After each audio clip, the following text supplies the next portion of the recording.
I titled my sermon today, The Moral and Prophetic Imagination. Those are some big concepts, three concepts: morality, prophecy, and imagination. And they're more than ideas or ideals, but they're ways of being in the world in good times and in bad times. And I'm going to take them in reverse order from that title today, and I'm going to begin with imagination. For today's purposes, I'm defining imagination as the ability to imagine possibilities other than the current reality, the ability to envision a different future, the ability to dare to dream a different future. Harriet Tubman, an enslaved woman, had to first imagine herself to be a free person. She had to imagine that that was even a possibility. And then she had to imagine the means by which she would achieve her freedom. She had to imagine that network of safe houses, places of refuge and sanctuary on the perilous journey from south to north. And because Harriet Tubman dared to imagine a different possibility, she changed her own life, and she changed history. Walter Brueggemann is a progressive Old Testament scholar, theologian, and prolific author, and he published a book in 1978 that was titled The Prophetic Imagination. That book was revised in 2001 and remains Brueggemann's seminal work. It has a perennial location on my library shelf.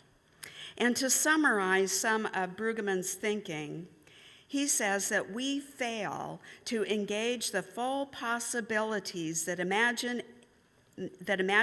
offers because there is a human tendency to think in continuities, not disruption.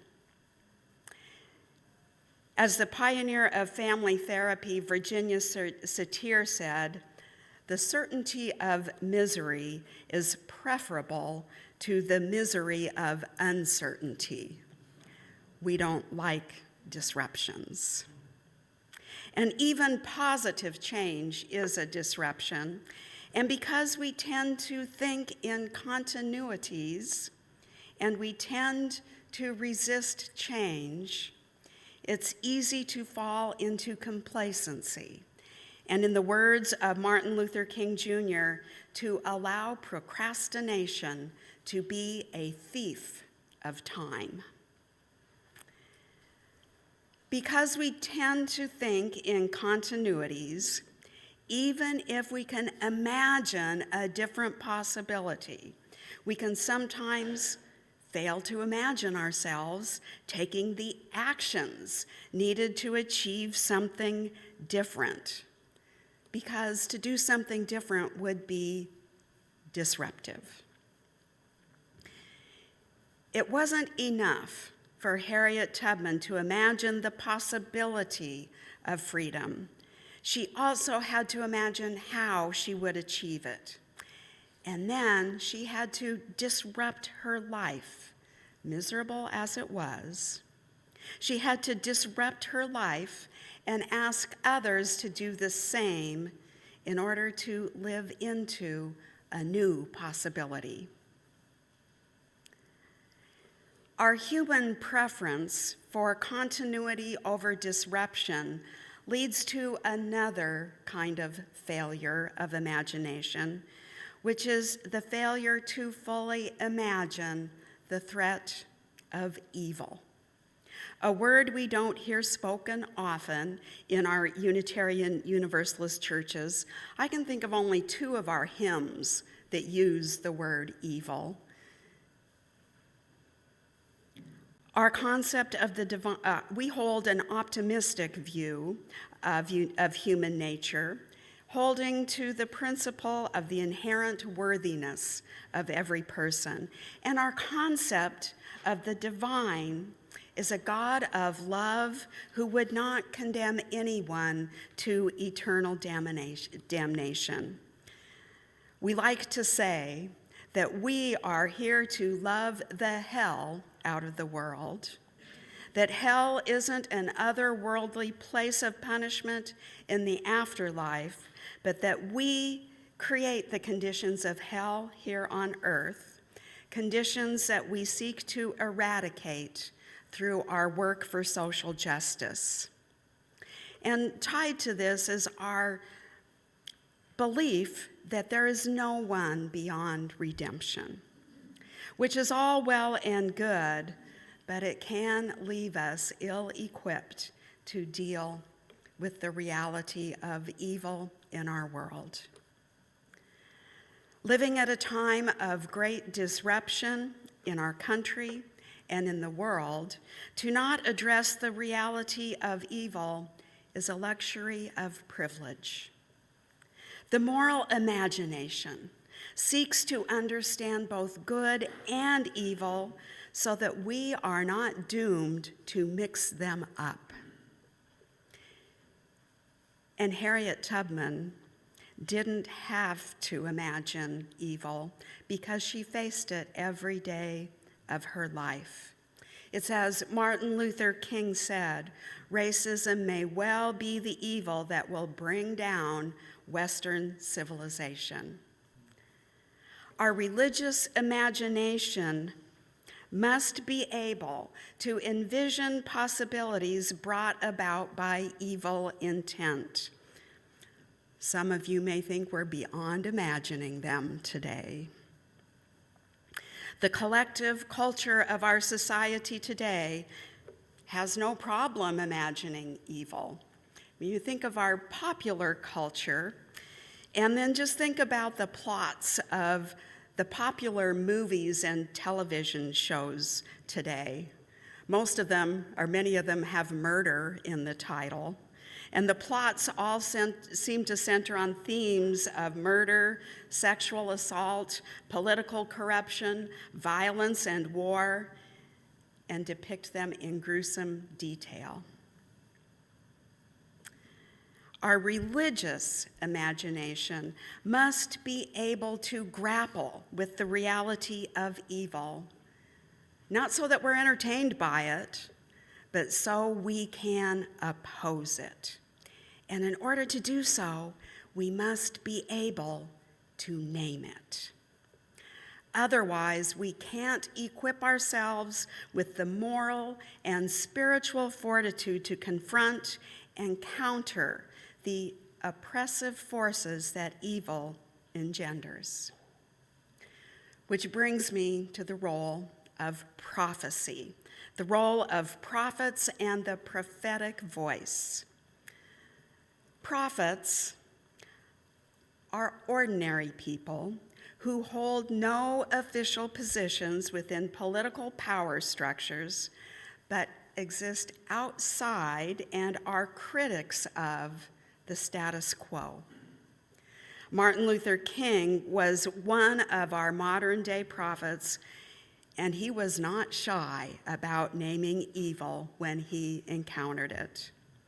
A prophet is one who speaks truth to power, speaking to the current situation while also pointing to a different future, different possibilities. Prophets don't come imbued with the psychic ability to foresee the future. They do make predictions for future outcomes based on current behaviors. Writing in 1967 in his book, Where Do We Go From Here? Chaos or Community, King foresaw with eerie clarity where we are today, saying we still have a choice today, nonviolent coexistence or violent co-annihilation. This may well be humankind's last chance to choose between chaos and community. Walter Brueggemann, in a recent interview with Krista Tippett on her podcast On Being, spoke with the voice of a prophet in naming the realities of our current day. And here's what Brueggemann said, and I'm paraphrasing here. He said that in the United States today, we live with an ideology of consumer capitalism, which believes there is a technical fix for everything, which reduces everything to a commodity, a culture that narcoticizes us. I didn't know that was a word, but I like it.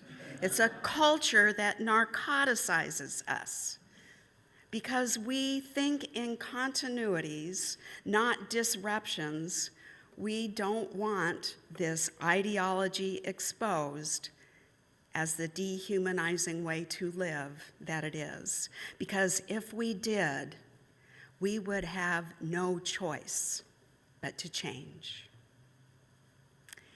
So here we are today in late February of 2025, and it's easy to see how Brueggemann's assessment of the values of our broader U.S. culture have brought us today to the brink of chaos. King tells us that this may be our last chance to choose between chaos and community.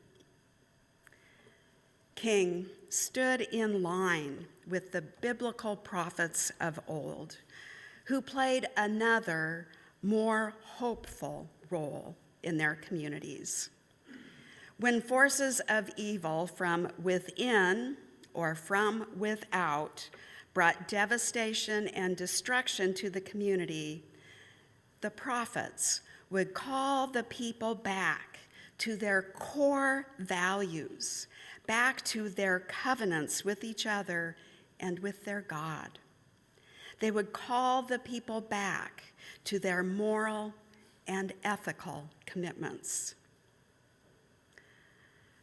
While voices coming from the religious right today would have us believe that morality is only about sex and reproduction, our moral imagination is larger than that, much larger. It is about our shared values of inclusion, equity, pluralism, generosity, transformation, and justice. Shared values with love at the center. A love which, in the words of Alice Walker, isn't concerned with whom you pray or where you slept the night you ran away. Love is concerned that the beating of your heart should kill no one. True morality is oriented towards values, values that are like the North Star that guided Harriet Tubman and others toward freedom. Our values are our North Star. And we Unitarian Universalists tend to talk more about values than we do about morals. But both morals and values are the non-negotiable, unshakable core commitments toward which we orient our lives. King reminded us that we still have a chance to choose between chaos and community. If we are to choose community, we must also practice the virtues, another word we don't talk often about in Unitarian Universalism, but there are virtues that are embedded within our shared values, virtues of reverence, humility, care, respect, mutuality, curiosity, openness, gratitude, hope, and compassion. Virtues aren't something that we are born with. None of us is virtuous by nature. Virtues are skills that are taught, learned, and practiced. They're the skills of community that become the moral fiber needed to move through the world with integrity, the moral fiber needed to confront evil and oppression when they rear their ugly heads. Make no mistake, these values and virtues are and will be disruptive to the status quo, disruptive to the ideology of consumer capitalism, and they are also the means by which we begin to de-narcoticize ourselves from a culture of dehumanization. So I invite you, if you will, to engage your moral and prophetic imagination with me, imagining realities beyond our current reality, imagining possibilities. Imagine a world where care and respect, compassion and hope, love and justice for all of humanity are not countercultural, but are the norm. A world where earth is a garden for all life to flourish. I believe this different world is possible, but only if we also imagine what it will take to get there. Have no doubt. It will take the courage of a Harriet Tubman and all those who risked and sacrificed to make the Underground Railroad a reality. It will take the creation of community networks of care, protection, and mutual aid for our most vulnerable and targeted siblings. It will take speaking truth to power in the halls of our everyday lives and in the corridors of power. It will take raising our collective prophetic voice, calling the human family to live together peacefully, calling us back to the very source of our creation, which is love. And even this will not be enough, because we must never become complacent, never allow ourselves to be narcoticized by a dehumanizing culture. We must remember that no one of us is free until all of us are free, that freedom is never achieved once and for all, but must be fought for and guarded every day of our lives. In closing, I offer these words from Walter Brueggemann. The prophetic tasks of the church are to tell the truth to a society that lives in illusion, to grieve in a society that practices denial, and to express hope in a society that lives in despair. This, my friends, is our moral and prophetic imperative, the choice between chaos and community. Let us choose community. Let us choose love. Amen.